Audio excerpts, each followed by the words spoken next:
Good afternoon. We start again. We resume our lecture here, and a couple of topics I'd like to go over in this particular session here. The first one is going to be QFD, Quality Function Deployment, which you see on the screen. QFD is it stands for Quality Function Deployment. It's a Japanese technique that has also been called the House of Quality, and it's a way to translate the voice of the customer. What is it that the customer wants? How does he express his requirements to product specifications, products that we would like to produce and offer to the same customer. QFD facilitates, what does it facilitate? It helps us setting the target values for the operating and design of finished products and requirements. It's guiding what to measure when production is going on. It also provides us guidance there, and it compares, it helps us to provide competition. It helps us to provide a comparison to competition. That's also something that QFD is able to do. And let's try to think of what is it exactly going on. For a minute, what I would like you to do is consider a product like this cell phone here. Let's say this cell phone is available and there's a good market for it, and you'd like actually to come up with a new cell phone. You'd like to come up with a new cell phone. Where would you like to actually make a start there? You could probably just grab another cell phone and produce one exactly like that. That you could do. But there could be many things that are wrong with the existing cell phone. There may be memory issues, battery life issues, features issues and so on and so forth, the size of the screen, the capabilities, does it have a camera? All those things might be an issue there. And for example, multimedia, does it have multimedia capability and so on and so forth? How do you then come up with your new cell phone? You're going to be designing a new cell phone. How do you come up with the features for that new cell phone, which are going to be not bells and whistles, but things that are going to be really useful for the customer. Let's see how we approach that task. What we are going to be doing is we are going to be translating customer requirements into requirements, and these become technical requirements that I can utilize for designing the product or for production. Thereby I will have improved production, also I will improve communication, also I'll have good teamwork between all the different people who are involved in doing this, for example, in the full value chain. I provided you here with a little website that also you can look at once you go out there and you try to do this. You'll get some more details on this particular issue. Now, the QFD procedure, Quality Function Deployment Procedure, it uses a worksheet, and the worksheet itself is called the House of Quality because it looks like a house. What does it have? It has the left wall, which is the voice of the customer. I list out all the different requirements by talking to the customers. I put them down there. My goal is to come up with technical requirements of the final product. So I start with requirements of the product. I start with the voice of the customer. The customer tells me I want A, B, C, D, E, F, G, H. All these are my requirements. I'd like to convert those requirements that I got into the specification for the final product. This is my goal. So I'm now coming up with, from these requirements, I want to go to design specification. That's what I'd like to be able to do. Then, of course, from design specs, I'd like to go to the manufacturing process. And then, of course, I'd like to go to quality control also to make sure I go through those steps. So I first talk to the customer, I come up with design specs, then I go to technical requirements, then I go to manufacturing specification, then I go to details of the process and quality assurance. I'd like to travel all the way. To do that, I use this House of Quality structure. Let's take a look at this structure here. I've got voice of the customer, which basically are the requirements. I've got technical requirements which are put out here. These are going to be determined after examining these requirements. And here is something called the relationship matrix. I'm going to be showing that when I show you a filled out worksheet. And the interrelationships also is going to be something that I'm going to be showing to you. The customer requirement priorities also I spell out here. That's like another part of the wall. Then on this side, I do a comparison to existing products. So I may have other cell phones that I can probably get samples of, and I can use those cell phones. I can rate them against the requirements that I've discovered. I've discovered certain requirements that the customers have spelled out as their requirement. I could look at the competition's products. I could probably then do an evaluation of the competition's products with respect to those requirements that I've figured out by talking to customers. Then, of course, I come up with technical requirement priorities. All these are going to be more detailed as I go into a real example. Let's take one simple example. I'm in the business, I'm thinking of going to business with an energy drink. And if you get close to the screen, you'd be able to see the kind of properties or attributes that the customer would like to have in an energy drink is good taste, nutrition, visual appeal of the container. That's something that customers would also like to see. And good value for money. That's like something that customers would like to see. And to be able to do that, I find I've got to make sure for value, I've got to have good price for it. Visual appeal, size of it, not too big, not too small, probably something I can hold in my hand. And nutrition, that will be through calories, and that will be probably fat content and sodium and so forth. And of course, taste is going to be controlled again mostly by sodium, then of course calories and fat, of course. These are going to be offered by my product designers. I have customer requirements on this side, and these are going to be the product features that my designers are going to be designing. And I also find out our priorities. I find that out by really finding out what is it that the customer wants. In the eyes of the customer, something that is least important is visual appeal, something that is most important is good value, and something they would like to see also is taste and nutrition. If I offer these features with this kind of priority, my customer is going to be happy. And of course, for us, looking at the way we are going to be offering these features, I'm going to be working on price, size, calories, sodium and fat. These are going to be my design components. And I do that by looking at the priorities that I put on all of these things. And having done that, what I end up with is specs for my product. While I'm doing this, I also do something else. I look at my competition, I look at their products. Our design on the board is this. Our design on the board, present design or present offering, can be ranked as 3 out of 5 there, 3 out of 5 on taste, 3 out of 5 on nutrition, 3 out of 5 on visual appeal, and 4 out of 5 on good value. What is my competition doing? Competition A is offering a better product in terms of taste. B is offering a far better product, the best in town on taste. But competition A is not doing so well on nutrition, and B is equal to us. Competition A is going to be giving us a much better visual appeal, but that's not so important for the customer, so I may decide to stay with 3. And B also is offering something that looks better than ours, and of course then I've got good value, and there of course we are at 4, B is at 4, A is at 3. With this I get an idea how to reposition my current offering, and that I do that by perhaps I may like to go and match the best that is in the marketplace, and I do that and I work that out, work out those details, and I do that. And I end up now defining my product. My product is now defined by doing this. Let's take a look at a couple of other examples also. So for building the house of quality, which is that worksheet, I identify customer requirements, I identify the technical requirements, I relate the customer requirements to technical requirements. Technical requirements are going to be design specifications. These are requirements given by the customer, these are going to be design requirements. And then of course I do evaluation of competing products to make sure that I don't spend too much and I really don't go overboard in trying to offer a feature. Then of course I do technical requirements and develop the targets that I'm going to have to meet. These are going to be my own design targets. And of course I make sure that I deploy this capability within my company. I've set my technical requirements now to deploy them within my company. For doing that, what I do QFD inside. I did my first QFD when I went from customer requirements to technical requirements. Technical requirements are my design requirements. From that, I put down technical requirements as the requirements, and then I come up with component features. What are going to be the features or the characteristics of the components? The amount of salt, sugar, vinegar, whatever it is. That I put down here, the shape of the bottle and shape of the can and all those things I put down right there. I use those the component characteristics and I come up with process operations.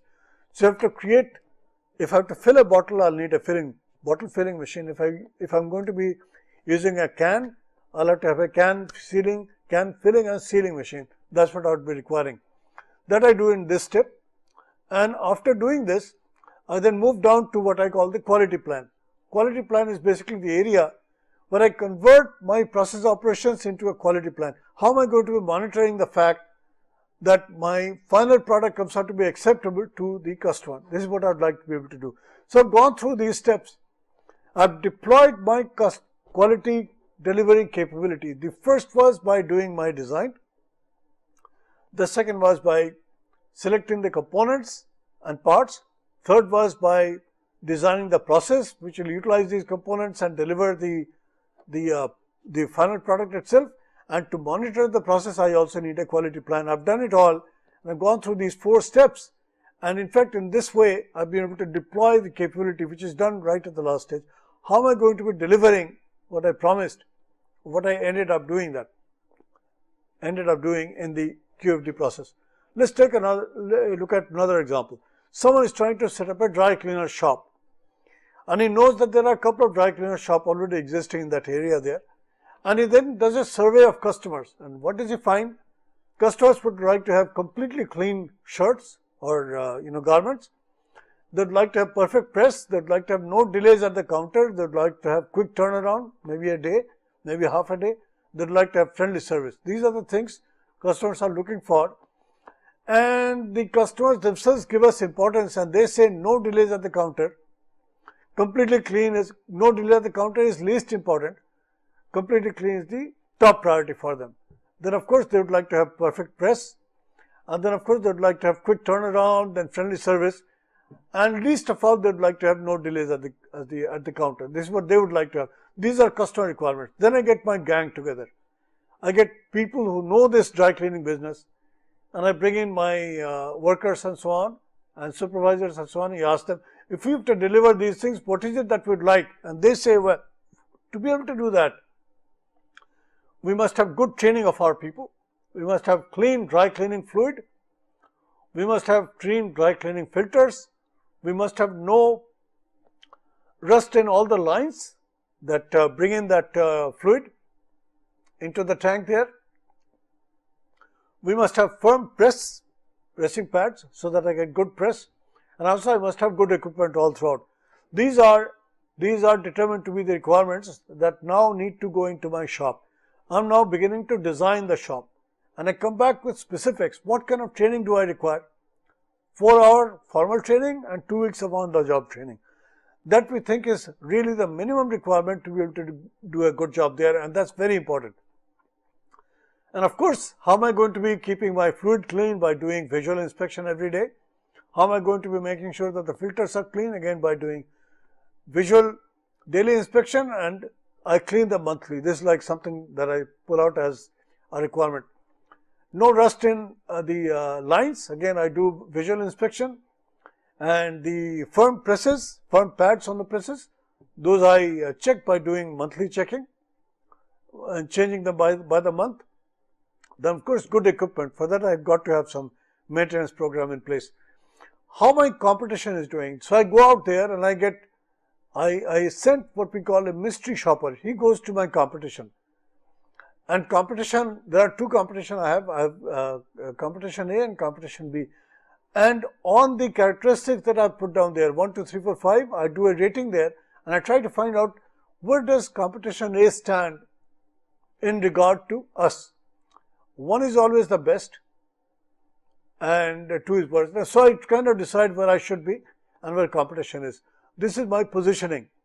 Once I do that, I give requirements to my company people, and after doing the technical evaluation, they kind of find a place where I should be. I should be in this position.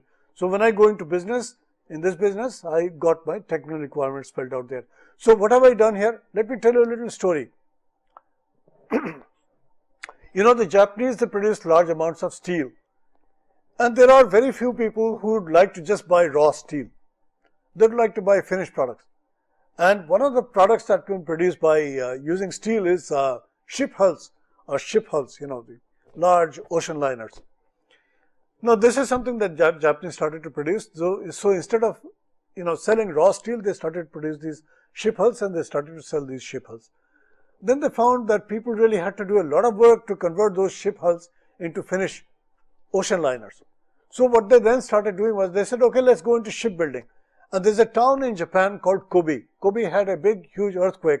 That's how they became kind of well known around the world. Kobe has a large shipyard where they take steel, then they convert it to ship hulls, and then they build these ocean liners.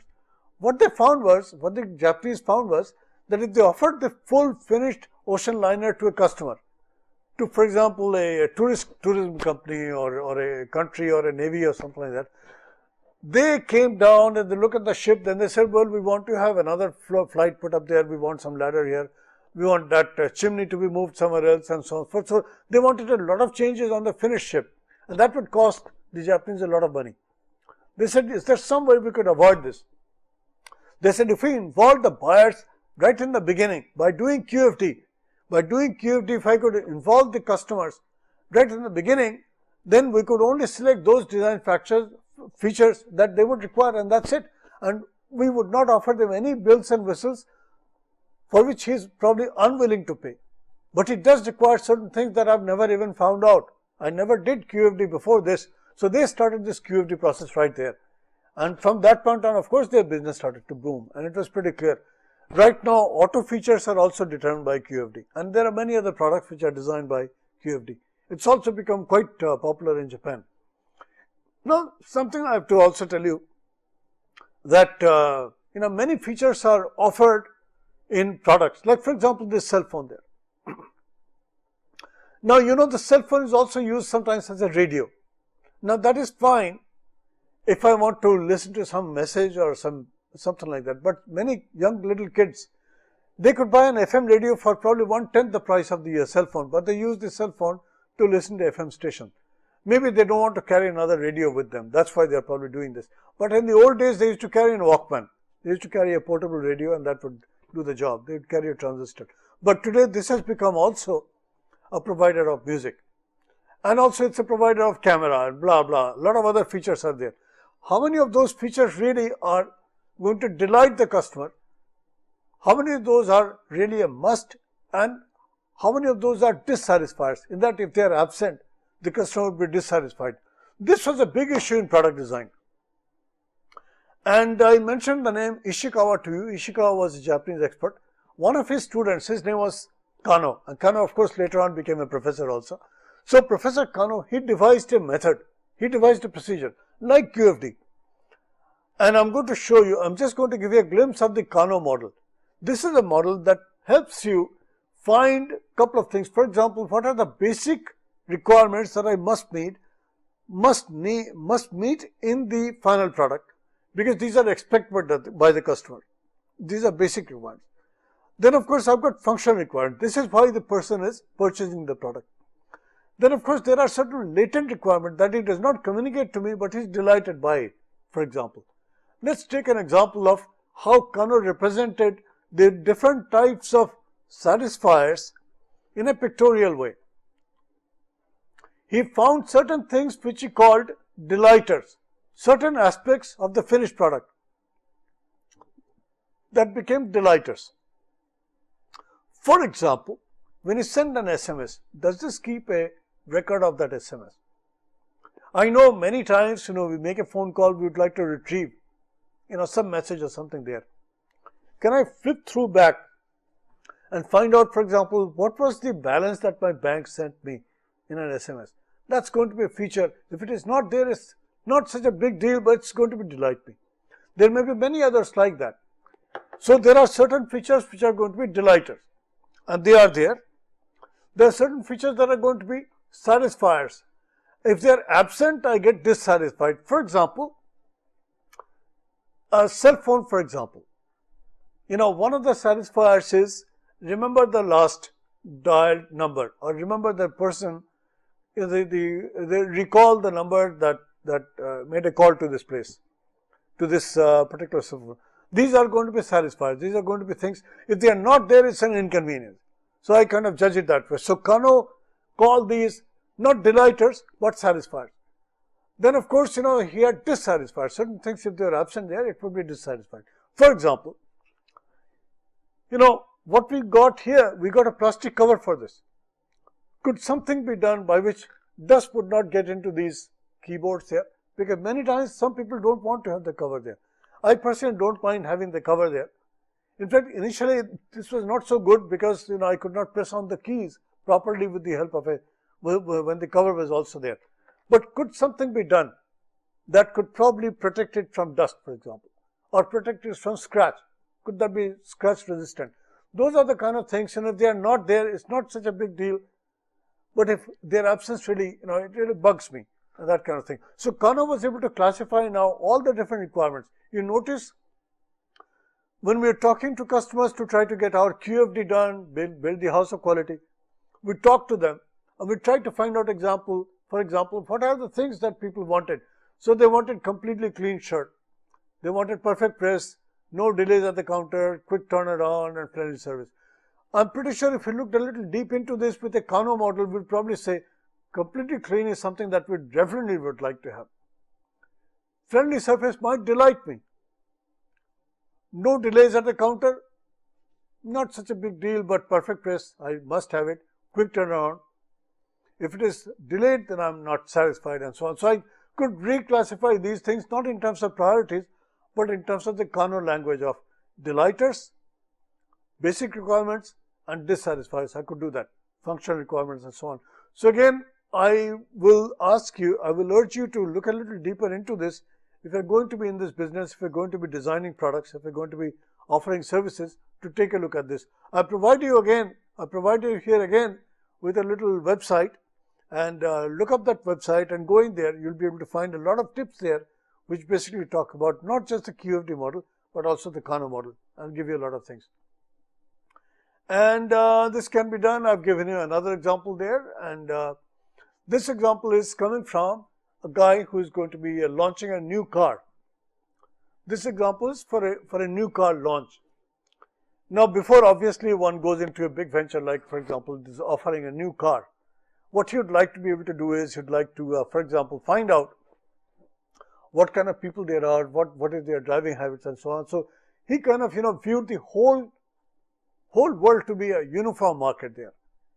And with that, he did his survey and he put down his questions and he found certain things. He found these requirements. But what he did not do was he did not really classify people in any way. He did not segment the market. And he just wanted to see what is it that people wanted to see, people in general wanted to see in a car. So people gave this company these requirements. The car should be easy to drive, quiet riding, excellent finish, smooth riding even on rough road, excellent gas mileage, aerodynamic design, hugs the road, free from breakdowns, fast acceleration and so on and so forth. So about 12, 15 items were listed out, and in some order of ranking these were listed out. So the company thought it had done the job because it found these factors by talking to customers. They went and did some survey, floated some questionnaires, and they did a large enough survey and they were able to find that these were the ones, and they also got the ranks of them. They went into a development of the thing. The problem was this: they realized this a little later, that there are two types of drivers on the road. There are certain people who are like sports drivers. They are performance drivers. They would like to have the car really, go up and down and do all these wiggly things and so on and so forth. And there are other people who are commuters. They are practical drivers. Maybe commuters and housewives. Maybe they are carrying children in their cars. They don't want the features of a sports car in their car. But suppose a fellow really wants a sports car. Would he like a back seat? Would he like a huge trunk? He probably doesn't need any of those things. He would like probably 2 or maybe 1 seat only. That's all all he requires. So really you've got different requirements. What they were able to do was, this company went into this business and they quickly sorted the different needs that they found of the two types of drivers. There were performance drivers and there were practical drivers. What these performance drivers ranked high was fast acceleration, aerodynamic design, hugs the road. The next class of classification they gave us: easy to drive, excellent finish, quiet riding, classic styles and smooth riding. And something that was least important to the performance drivers, these were sports car drivers, were free from breakdowns, excellent gas mileage. They couldn't be bothered because they all had gas guzzlers in their garage. It protects the drivers. They didn't really care about that either. They also didn't want durability. They also didn't want many of the electronic devices and so on and so forth. And they didn't obviously want a convertible roof because that might crush the driver in case the car flipped over. And they didn't really bother about being totally maintenance free. The practical driver, on the other hand, wanted excellent gas mileage, quite opposite to what the performance driver wanted. And they wanted it to be virtually maintenance free, the practical drivers. They wanted it to be free from breakdowns, again quite opposite to what these guys wanted. They obviously wanted it to be easy to drive, durable and so on. Notice some of these things, they are common. These things are common because these are basic needs. These are functional, basic functional needs. And of course, things that practical drivers also wanted was many electronic devices, aerodynamic design, hugs the road and so on. But notice here, many electronic devices were preferred by neither of the groups. So in fact, I need not really provide a lot of electronic devices in a vehicle. It's not necessary. People don't walk into a car to have a good time. Just stand in one place and just have a good time. A lot of rock and roll and so on. They don't really want that experience while they are sitting in a car. Maybe if your car is stalled in traffic, you'd like to do that. But how often are you stuck in a traffic or something like that? So in fact, the message is this: by doing the QFD process, you discover things that are neither liked by the special group, which is like your performance drivers, or the practical group, which is the commuters and housewives, for example. Certain things, none of them would like to have. Convertible, nobody wanted convertible roof. So in fact, the message was that design a car that should look probably something like this. And this is what they went in with, and they obviously came up with certain things. They also recognized in this case that there were two segments in the marketplace, and they obviously followed it through. For each of those cars, they followed it through with the proper stage by stage QFD. They started with the top, the design of the process. They came down to, from design, they came down to components. They came down to the manufacturing process, then they came down to quality assurance. They did that, and that is what is really shown there by showing technical requirements, component requirements, the process operations and the quality plan. That's how they ended up by doing this. There are other methods for improving your design. There's one area that is getting more and more important, that is called concept engineering. And here you interface with the customer in a very special way. Then there's something where you also try to take a look at the breakdowns possible in a design with a finished product. And they do a special method, apply a special technique called DFMEA. FMEA is a standard engineering method by which you try to predict failures that can occur, and you try to take preventive steps so that this failure does not really take place. That's something that you try to do. DFMEA comes up design failure mode analysis.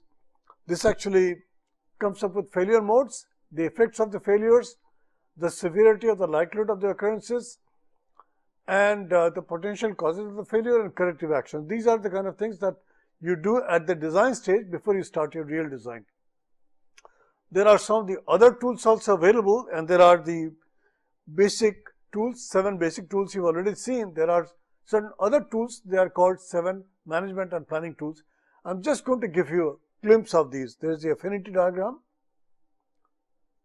then there is the interrelation diagraph actually, that essentially gives you the flow of the decisions as they move through.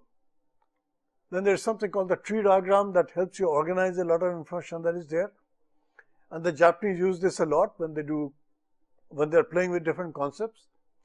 And there are other planning tools. Some of the other planning tools are like the matrix diagram or the matrix data analysis diagram. And then of course you've got process decision flow chart, and you've got arrow diagrams. These are also utilized many times when you're doing some sophisticated design. You go through these things. And these are all real shall I say, devices which are utilized by people to come up with a good design. Like I told you right in the beginning, two-thirds of quality problems in a finished product, those can be traced to the design of the final product. And design, not just the design of the product itself, but also the process that will manufacture this, and the quality assurance system that is there to monitor the process, to try to come up with the final product there. This would be true for almost anything that you come up with. Any product you're looking at, many of the product defects can be traced to designs. If the design is defective, 2 out of 3 times you will end up with a problem with it. and then there are going to be custom complaints, and there could be external failures there could be liability suits there. And of course, if your process is not good enough, if you not really optimize the process, you'll end up with a lot of internal losses, and you'll probably have a lot of money spent on inspection. You can prevent all of these things if you do preventive things, which are things like training, use of proper design guidelines, and use of the tools that I mentioned here. And don't forget Deming's 14 points. Those are really crucial in order for us to be able to do this. One of the things these quality experts emphasized was the use of data, and that really requires you to start thinking somewhat like a statistician. Make sure that all your actions, they are driven, they are data based. So here's an example. All work occurs in a system of interconnected processes. Variation exists in all processes. No matter what you do, you're not controlling all the processes, all the factors. Therefore, there will be variation. Understanding and reducing variation, this is the key to success. This is very, very important for us to realize. There is another set of tools. Tools are not just a few. There are another set of tools, and one set of tools, these were created by the Japanese. These are called mistake proofing, by which you basically try to sort of avoid problems when, due to lack of experience or errors in identifying something or reading a sign or absent-mindedness or something, you end up with a problem there. Let's take a look at some of these things. I can design against a lot of these things by doing what we call mistake-proof designs. How do we do that? Let me directly take you to some examples. You all remember this small floppy disk which was there. We don't use floppy disks much anymore because we are all using our new friends, our CDs. Using CDs and also using what we call those little drives, the little drives there. Those are also now used in place of the floppy drive. But let's say that I'm using floppy drive. So I come back to the screen again. This floppy drive is there. You know, there's a magnetic material inside, and that requires protection from dust. This dust cover has been designed using poka-yoke. Even if you are not mindful, if you don't shut the window down, if you don't cover the thing properly, dust is going to be there, that's going to be damaging your media and the data and so on and so forth. So that's something you could avoid quite easily by having this. So this design has been done, this sliding window, it has been done. It automatically opens when you slide it inside the PC, the drive, and it comes back when you take it out. So it protects you from dust, at the same time lets you use your data. Look at this lawnmower. Notice this bar. When you cut grass using this lawnmower, you're supposed to not just manage the handlebar, but also you're supposed to pull this bar and grip it like this. You're gripping two things together. You got the handlebar, and of course you've got alongside the handlebar, you've got this bar also, and you grip the two together and you hold it like this as you're cutting grass. What it really does, if you release the bar, either it will stop the engine or it will stop the movement of the thing. So it's a safety thing. So if you let the vehicle go just like that, if you let the lawnmower run just like that, it's very possible maybe your foot will get caught or something, or it will probably run over something that you'd not like it to run over. And that can happen if you're trying to control it with one hand. What you're really supposed to do when you're riding a lawnmower or when you're driving you're cutting grass with a lawnmower is grip the two together. If you do that, if you grab the outer bar and the inner bar together, that's the safest position. Look at this cover here. Many of you will recognize this is the cap of your gas tank. You go out to fill some petrol in your car. Many times we misplace this cap. This cap we misplace. We put it on top of the car or on the roof of the car someplace, and then we drive off. My God, it has happened to me. It happened in Vermont. I had gone to this faraway gas station. It really was really big struggle to try to find this gas station. I was almost like empty. I was going there, but then I located this place and I went there. Then I was mad rush to get back to normal ground again. I had come up on this campground, and there was this gas station there. I wanted to return from there to wherever we were staying. And I obviously uncapped this thing. I took some gas and I forgot to put the cap there. Cap was left on the body of the car, and I drove off. And somebody told me, you know, it looks like there's some gas spilling from here. The moment you brake, there's some little splash of some liquid out of this thing. I said, oh my God, I think the cap is not on. I stopped the car, I take a look at it. Oh, sure, the cap was not there. I had to drive very carefully. I had to make sure I reached a gas station. I got something there so they could make sure that, you know, no gas would spill out and so on. Then I got a gas cap there. So now this little string there has made it poker yoke, foolproof. Even a fool like me would not really be missing this cap. And the same thing would happen with the basin and so on and so forth. It's very, very easy for you walk in there. You of course have this thing, and this thing will leak water. I mean, if you're mindless, if you just leave the faucets open, it will leak water. But the foolproof way is, in place of doing this, put an electronic control there. So the moment you're washing your hand, water comes up and water comes out, the spout is on, and you wash your hand. So you do away with this sort of thing, you put an electronic sensor there that will notice the position of your hand. It will bring out water only when your hand is there. Otherwise, it does not bring out anything there. So you conserve gas. You conserve gas. You conserve gases to heat your water, and also you conserve plain water itself because it's not flowing when your hand is not there. So that's like another poker yoke story. There are many other poker yoke stories. There's something called Kaizen Blitz. This is almost like a gung-ho type of situation when you go out and say that let's get some improvement done, and for that what you do is you put in an intense effort and you go through a rapid improvement process. These are like a campaign, a short duration campaign through which you try to accomplish a lot of things.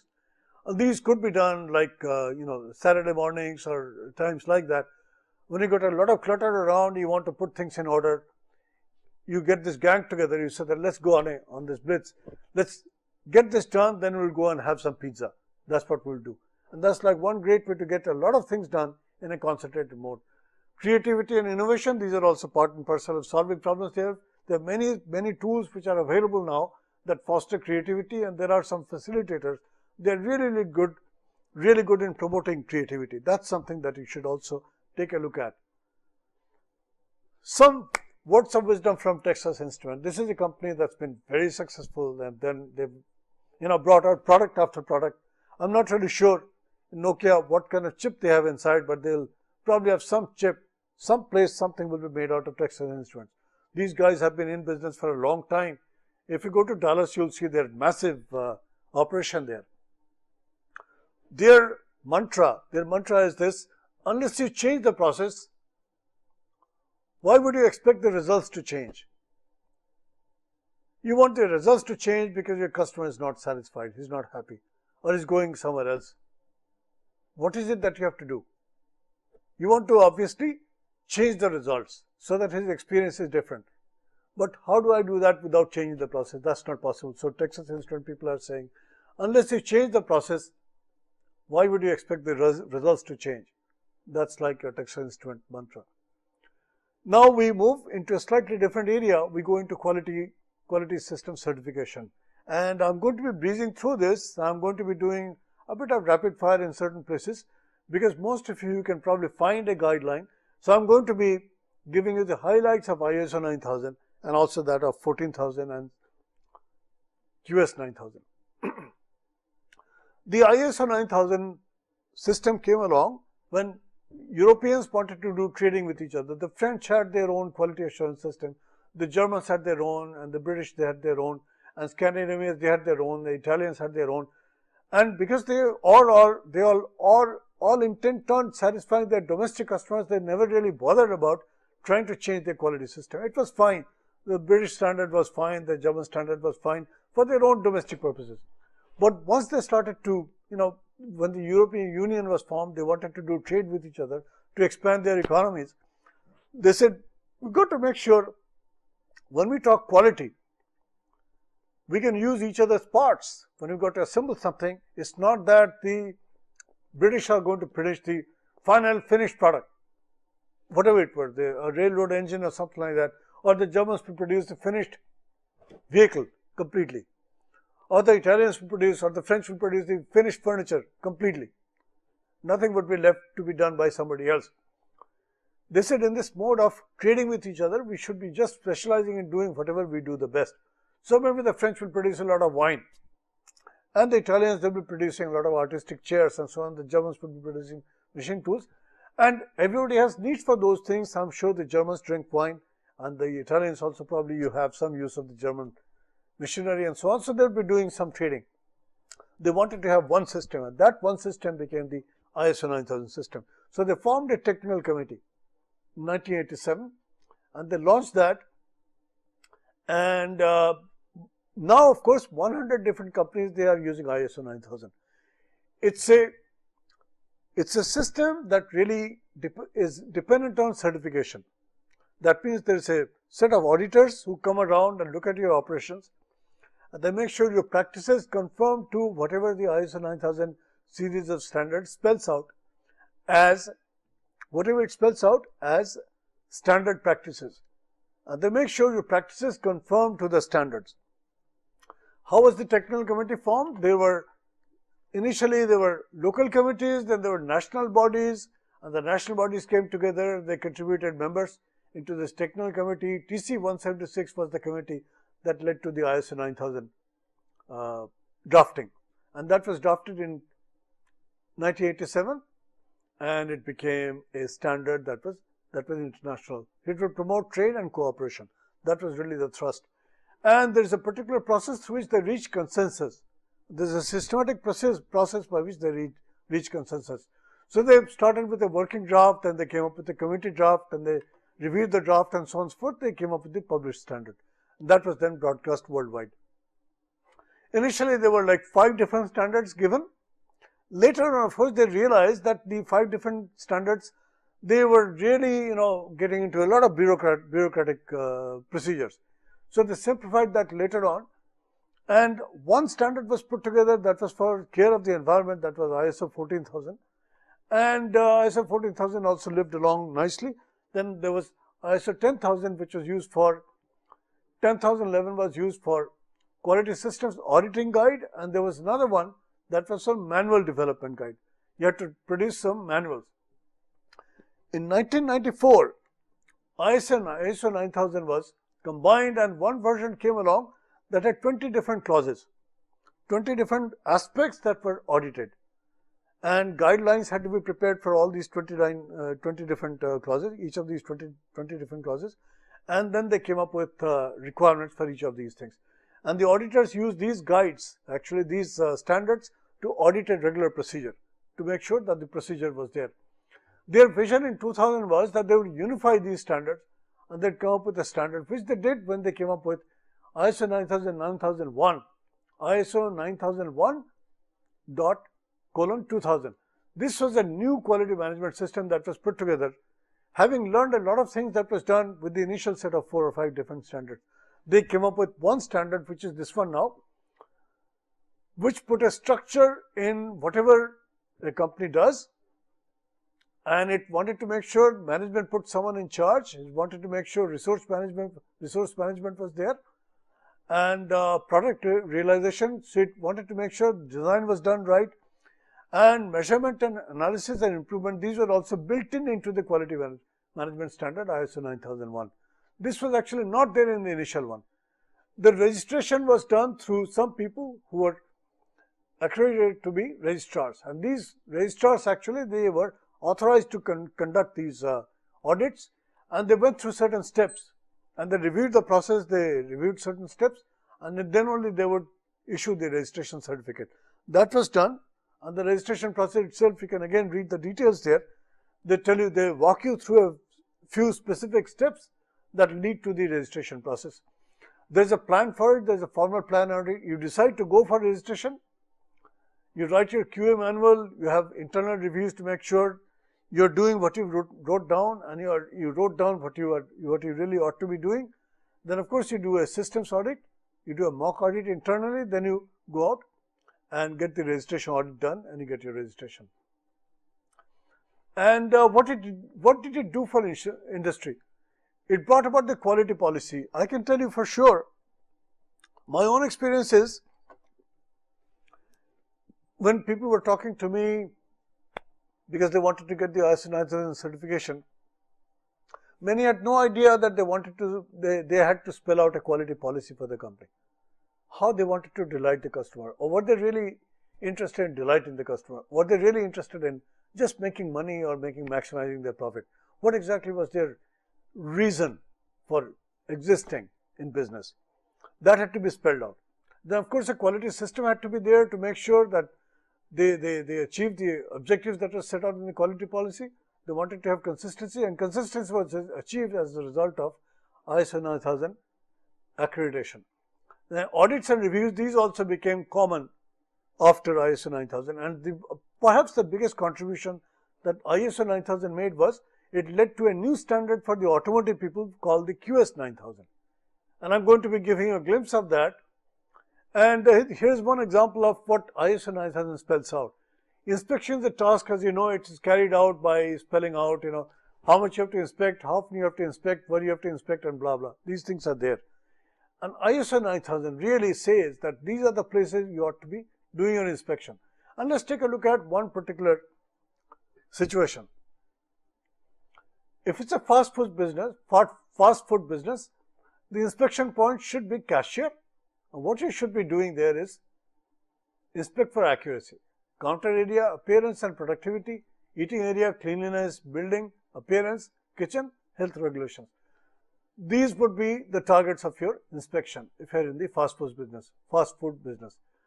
If you're in the hotel or motel business, parking lot, is it safe? Is it well lit? What about accounting? Do you have accuracy? Do you have timeliness, timely processing of your bills and so on? Building, appearance and safety, that's very important. Main desk, waiting time. These would be again the things that you should be inspecting. These would be the things that then the ISO 9000 person will probably say, are you doing these things? What are your standards there? And show me some evidence that you're doing it. A supermarket, couple of things there. Cashiers, they check for accuracy and courtesy, of course. And deliveries, quality and quantity. These are the things that a supermarket should be doing its inspection on. So here's like something, this is some guideline that we got from ISO 9000. Once these become standard practice, of course, then your process runs very well. And you are supposed to do surveillance audit to make sure the things stay the way they are. There are certain international issues in regard to ISO 9000 that are also there. And I should also tell you that it led to this other standard called QS 9000. QS 9000 basically came along because the big automakers in Detroit, Chrysler, Ford and General Motors, what they found was that the basic ISO 9000 was not doing good enough because it did not really impact the quality of the final product.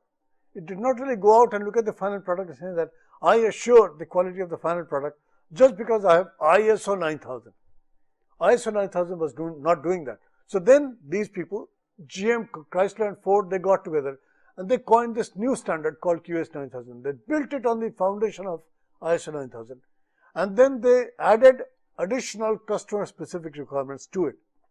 And the result was autos, not only autos but also auto parts manufacturers, they had to conform to the QS 9000. So the QS 9000 it's built on existing ISO 9000 system, plus it adds certain mandatory additional requirements. And it also emphasizes continuous improvement that it borrows from TQM, and it moves the whole thing more toward TQM. Mind you, when I talked ISO 9000, I did not mention TQM. Of course, I did not mention anywhere, I did not mention Six Sigma.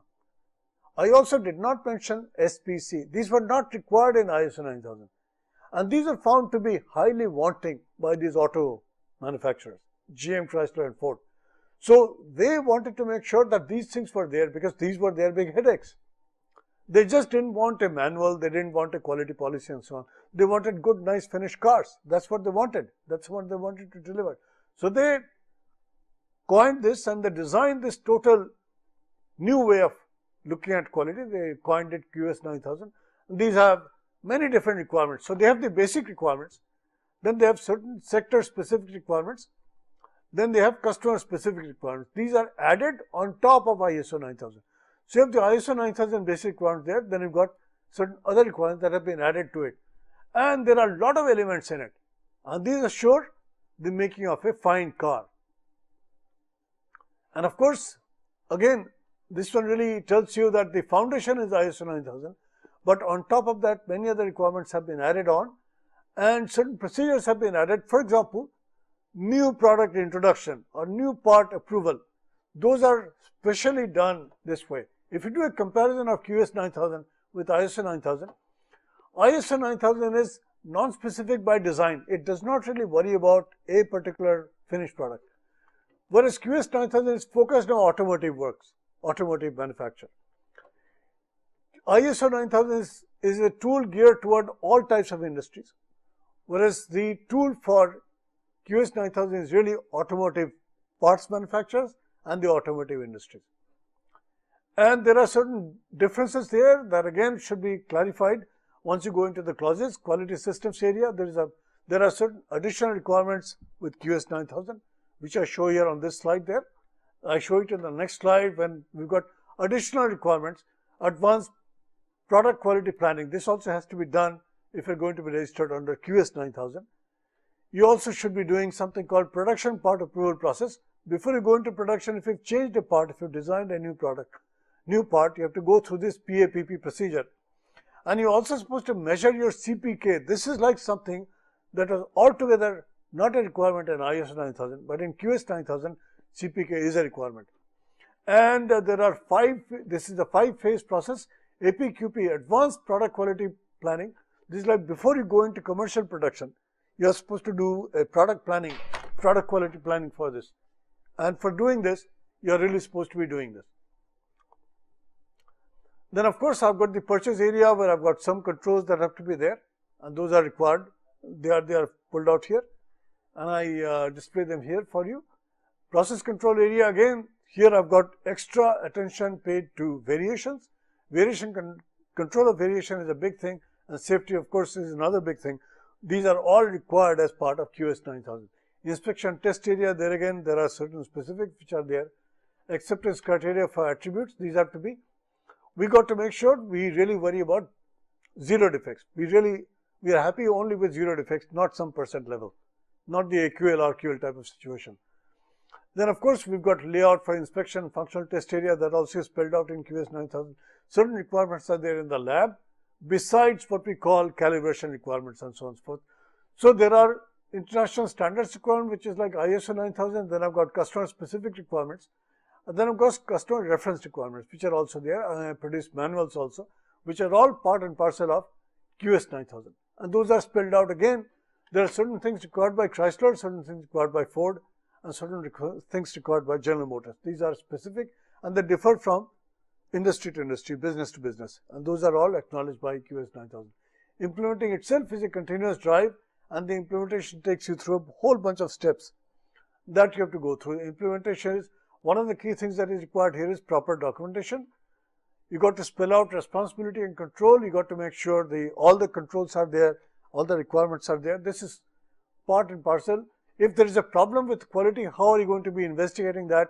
If a customer has complained about a problem, is it a problem with the customer? If it is yes, then you follow a particular route. This is spelled out in QS 9000. This is not something that is arbitrary for a company to do or not to do. If you're going to be certified under QS 9000, you're supposed to follow this process. And they spell it out very, very clearly in their manual, in their standards.